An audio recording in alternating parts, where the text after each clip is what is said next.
Hi friends, കിഫ്ബിക്ക് തനതായ fund എങ്ങനെയാണെന്നല്ലേ? KIIFB fund ഉപയോഗിച്ച് സംസ്ഥാന ഗവൺമെന്റ് നിർമ്മിക്കുന്ന റോഡുകളിൽ സംസ്ഥാന ഗവൺമെന്റ് വക പ്രത്യേകം ടോൾ പിരിവ്. അടിപൊളി അല്ല, ഒരു വിധത്തിൽ പറഞ്ഞാൽ ഈ ആശയം നല്ലതല്ലേ? കാരണം കേന്ദ്ര ഗവൺമെന്റ് നിർമ്മിക്കുന്ന ദേശീയപാതകളിൽ കേന്ദ്ര government toll പിരിക്കുന്നു.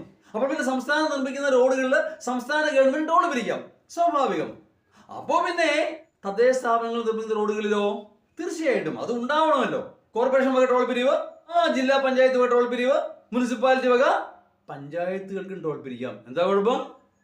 Panchayat road panchayat നിർമ്മിക്കുന്നു, ആ പഞ്ചായത്ത് ടോൾ പിരിവ്. അപ്പോൾ എവിടെയും ടോൾ പിരിവ്.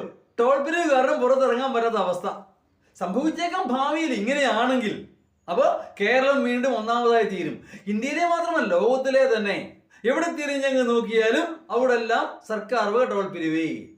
പക്ഷെ എൻ്റെ സംശയം ഇതാണ്, നമ്മുടെ വണ്ടി മേടിക്കുമ്പോൾ 15 വർഷത്തെ ടാക്സ് ആണ് അഡ്വാൻസ് ആയിട്ട് മേടിക്കുന്നത്. ആ ടാക്സ് എന്തിനു വേണ്ടിയാ?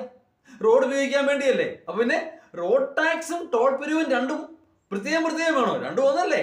അപ്പൊ ഈ ടോൾ ഇങ്ങനെ പിരിക്കും, പിന്നെ ടാക്സ് ഒഴിവാക്കാൻ പറ്റുമോ? അതൊന്നുമില്ല.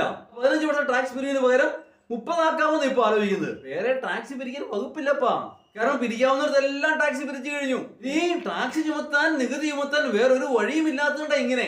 എന്തിന് ടാക്സ് ചുമത്തുമ്പോ? ശ്വസിക്കുന്ന വായുവിനും കുടിക്കുന്ന വെള്ളത്തിനും ഒക്കെ ടാക്സ് വരും ഭാവിയിൽ. അതേ വഴിയുള്ളൂ, ബാക്കിയെല്ലാം പിരിച്ചു കഴിഞ്ഞു. ഈ നാട് എങ്ങോട്ടാണ് പോകുന്നത്? ഞാൻ അത്ഭുതപ്പെടുന്നു. കേഴുക കേരളമേ.